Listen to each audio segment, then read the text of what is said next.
Bonjour à tous. Je souhaite faire le point sur les agents qui sont en ALD et la date butoir que tout le monde a entendu parler du 22 juin. Alors, on va faire un petit retour en arrière. Le président de la République, Monseigneur, annonce que le 22 juin, tous les enfants doivent reprendre l'école. Jusqu'à là, aucun problème. On a bien compris que dans l'école maternelle, tous les enfants pouvaient reprendre, qu'il n'y avait plus de distance réglementaire. Mais nous savons tous que dans le primaire, on devrait respecter les 1 mètre. C'est juste une petite aparté. Donc ça, c'est dans le dernier protocole, mais vous allez comprendre pourquoi je vous parle de ça. Maintenant, la reprise qui est prévue le 22, bien sûr, ça concerne au départ les instituteurs et les institutrices, évidemment les parents de ces enfants et forcément des agents de la fonction publique territoriale.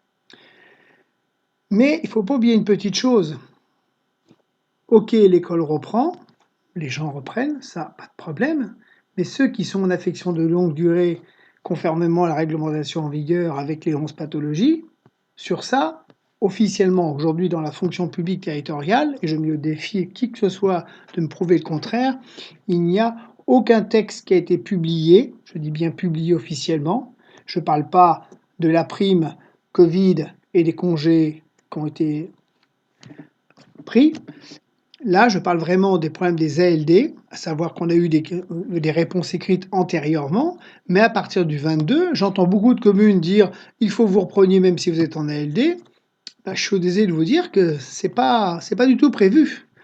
En plus, l'état d'urgence, comme vous avez dû le dire comme moi, était jusqu'au 10 juillet, mais reporté encore à une date ultérieure. Vous verrez tout ça sur ma page Facebook, je l'ai publié.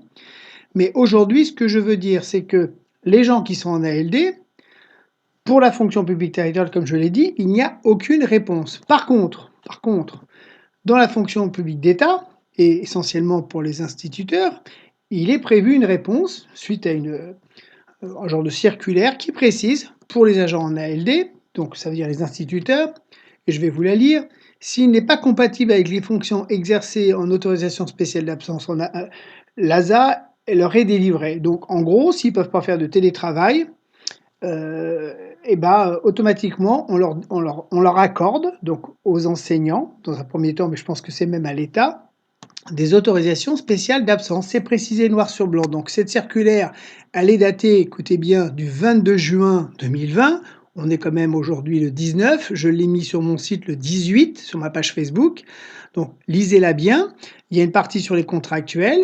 Il y a une partie, on va dire, concernant les titulaires, c'est la partie que je vous ai lue. Et puis après, il y a ce qu'on appelle les personnes vulnérables. Et vous verrez qu'il y a des conditions aussi vulnérables, puisque là, on dit bien qu'il y a reprise de la personne qui n'est pas atteinte, mais qui vit avec une personne vulnérable et qui doit respecter toute la réglementation, gestes barrières, et ainsi de suite. Donc tout ça pour un petit peu un coup de gueule, parce que on a quand même une crise gérée uniquement à partir des médias. C'est-à-dire que sur ma même page, vous verrez TF1 qui fait questions-réponses assez extraordinaires. Vous avez Europe 1 qui annonce des choses, personne n'était au courant, dont le ministre de l'Éducation nationale parle du protocole avec les conditions qu'on connaît avant même que celui-ci soit publié.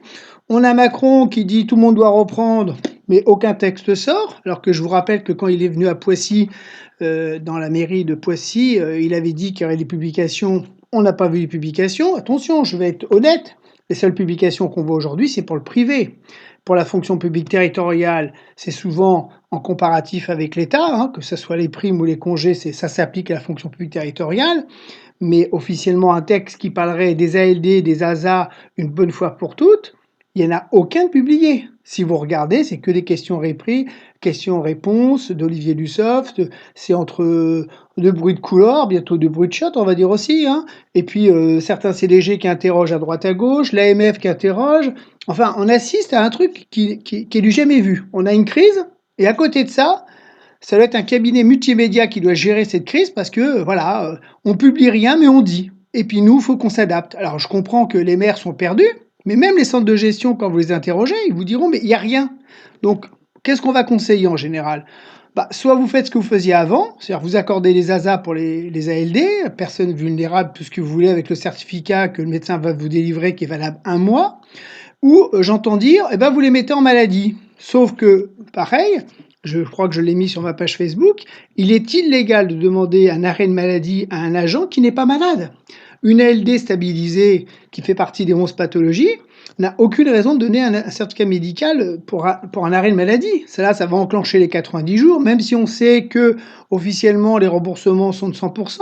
Mais aujourd'hui, on dit à l'Éducation nationale, si vous êtes dans la situation d'une ALD, vous êtes placé en ASA. Je ne vois pas pourquoi dans la fonction publique territoriale, le principe serait pas le même. Ok, on n'est pas des fonctionnaires d'État, mais on peut pas dire que d'un côté, ils vont être en ASA, l'autre côté en maladie, et puis à l'hospitalier, on va leur dire quoi? Enfin, ça devient vraiment très, très pénible, parce que forcément, les maires, chacun fait sa petite sauce interne, moi je ferai ça, toi tu feras ça, et ainsi de suite. On force les agents. Non, personne n'a demandé à avoir ce virus, personne n'a demandé à être confiné chez soi, personne n'a demandé à avoir une ALD qui pose problème. Les dates de fin d'urgence, c'est pas nous qui les fixons. Donc forcément, même si ça représente un seul agent sur une commune, eh ben, je suis désolé, il faudra appliquer les choses en bonne et due forme pour tout le monde. Mais c'est ce que j'appelle moi un vrai bordel aujourd'hui. Donc je suis pas très content parce que ça arrête pas de changer et ça arrête pas de changer et c'est surtout qu'on n'a rien. Donc on est obligé de chercher, de fouiller, d'interroger nos fédérations, de regarder ce que font les uns et les autres. Personne veut se mouiller, personne veut dire les choses une bonne fois pour toutes. Mais c'est vrai que cette gestion par la com et pas par les textes, ça fout un bordel pas possible à tous les niveaux. Donc voilà. Bah écoutez, sur ce, passez un bon week-end.